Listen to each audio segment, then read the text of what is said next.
In chemistry, we make a solution by dissolving one substance into another substance, and usually that other substance is water.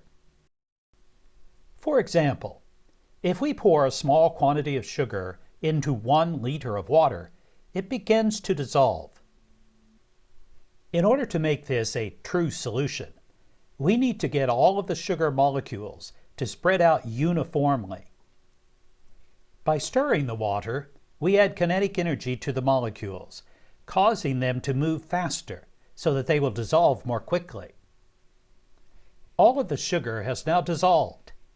That means that all of the sugar molecules have spread out uniformly in the 1 liter of water. Let's do a quick demonstration that will help us to visualize the uniform distribution of molecules. Food dye is made up of molecules, and when we add kinetic energy, watch how these molecules spread out evenly in the liter of water. If you could see the molecules of sugar, they would have this same uniform distribution. Here is another simple demonstration that will help us to understand the nature of a solution. The yellow marbles represent sugar molecules held together by intermolecular bonding. The blue marbles represent water molecules surrounding a grain of sugar.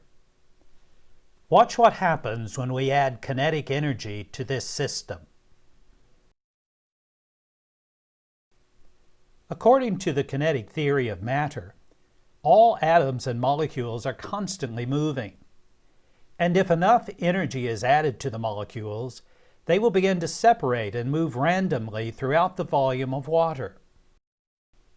If you were to draw a line through the center of this picture, you would find that the number of sugar molecules on the left are about the same number as those on the right.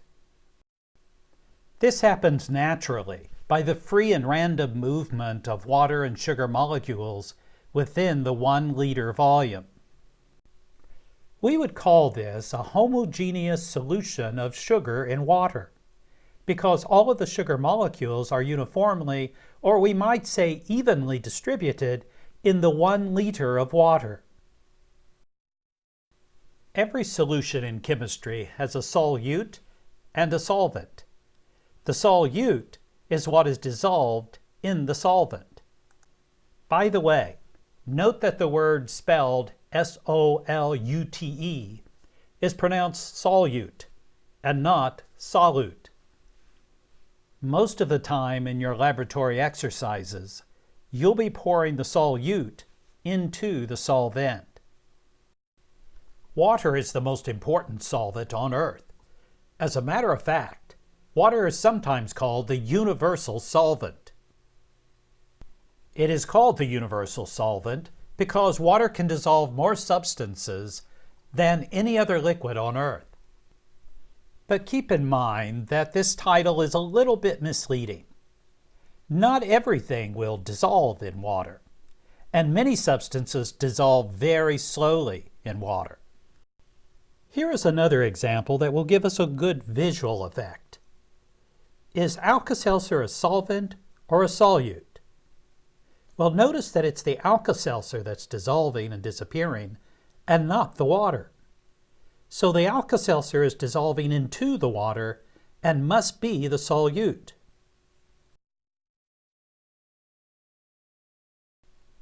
We mentioned previously that almost always the solute is poured into the solvent.